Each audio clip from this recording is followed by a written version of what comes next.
Are you planning on taking the TOEFL anytime soon? Well, you are going to want to stick around. Today, we're breaking down the massive changes coming to the test, and I'm going to give you a clear, actionable guide to absolutely crush it. Let's get into it.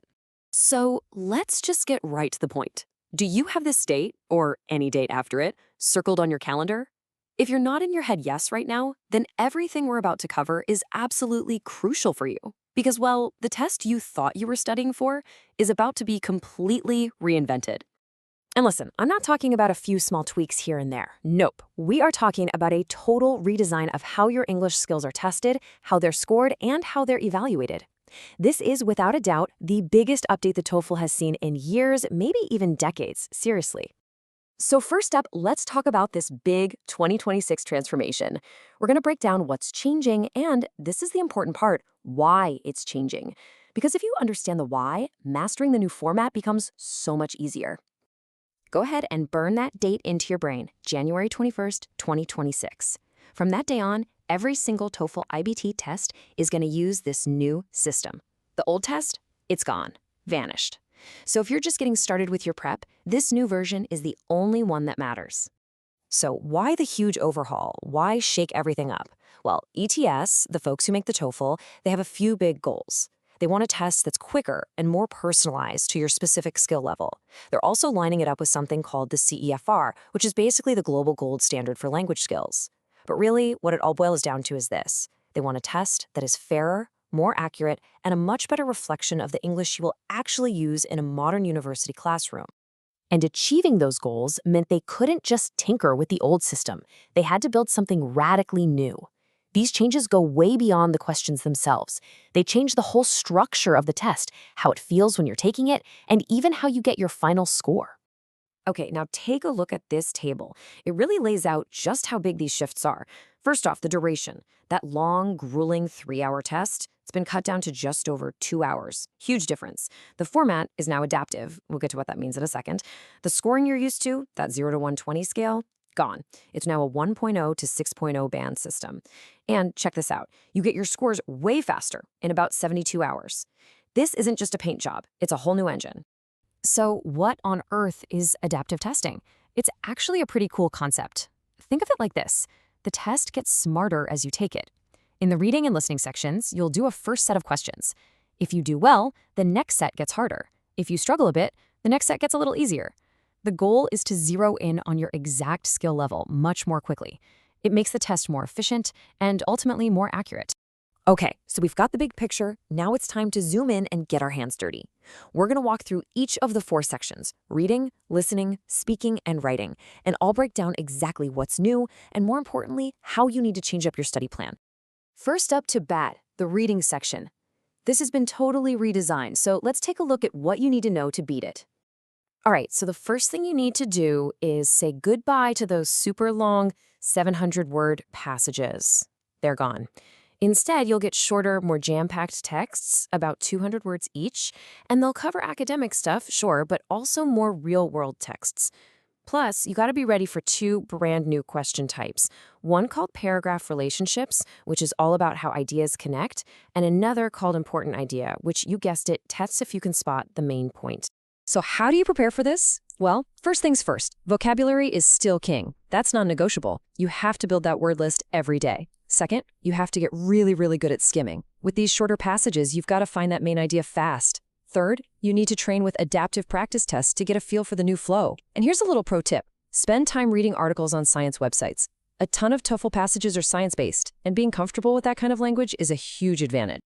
Let's keep this ball rolling and move on to the listening section. Now, the basic idea of lectures and conversations is still there, but the flavor has definitely changed to feel more like real campus life.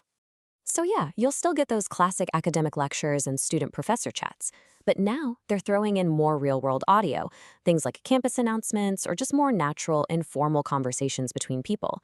And you can bet you'll hear different accents and speaking speeds. The biggest challenge, though, is still the same. These clips can be long, and you only hear them once. Your ability to concentrate and take good notes is absolutely everything. So your number one weapon for this section is active listening. That means being 100% focused. To get your ear tuned to different accents, dive into US from around the world, podcasts, movies, anything you can get your hands on. And don't just listen for words. Try to understand the speaker's attitude or purpose. Oh, and here's a great little trick for the conversations. Draw a simple 2-column table for your notes, 1 column for each speaker. It makes keeping track of who said what so much easier.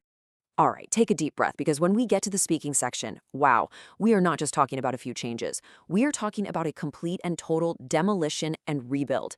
Everything you thought you knew about TOEFL speaking, forget about it. I mean, just look at this. It's night and day. The 4 old tasks are gone, replaced by 2 brand new ones. Listen and repeat, which tests your raw pronunciation, and take an interview, which is just what it sounds like, a series of spontaneous questions. But here it is, the real kicker. The thing that changes the entire game. There is 0 prep time, none. Your old templates and pre-planned answers, totally useless. This new test is all about natural, spontaneous fluency. So how in the world do you prepare for that? Well, you have to practice speaking off the cuff every single day. Grab a friend and have them throw random topics at you. Try a technique called shadowing, where you listen to a native speaker and try to repeat what they're saying in real time. It's amazing for your rhythm and pronunciation. And you have to record yourself. It might be painful to listen back at first, but it is the best way to catch all those ums and ahs and really track your fluency. Okay, let's catch our breath and move to our final section, writing. And you'll see a familiar theme here. The focus is shifting away from those long academic essays and moving toward more practical, real-world communication skills. So yeah, that long, independent essay is a thing of the past. Instead, you'll be doing things you would actually do as a student, like writing a clear professional email to a professor or adding a thoughtful comment to an online class discussion board. The goal here isn't to use the fanciest words you know. It's all about clarity, being concise, and just communicating your point effectively. To get ready, you should start practicing exactly those things. Write short, clear, polite, academic emails. Now, templates can be a decent guide for structure, but don't rely on them too much. Instead, focus on the fundamentals. Perfect grammar, spelling, and punctuation are way more important now. And no matter what you're writing, make sure it's organized and has a clear point. So, we've covered a ton of ground. What's your path to success? You know, the key takeaway is actually pretty simple. This new test isn't about finding tricks or loopholes. It rewards real, genuine communication skills. And with the right prep, you can absolutely get the score you need. And I want to leave you with this idea. The TOEFL is a challenge, no doubt about it. But it's a challenge you can absolutely conquer. It's not about memorizing a bunch of templates. It's about building real, solid skills through consistent, dedicated practice and paying attention to the little details. That's it.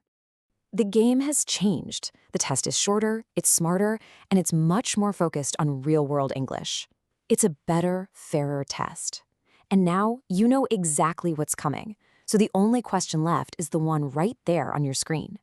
With this knowledge and a solid plan, you are more than ready to walk into that test center with confidence and claim that score you've been dreaming of.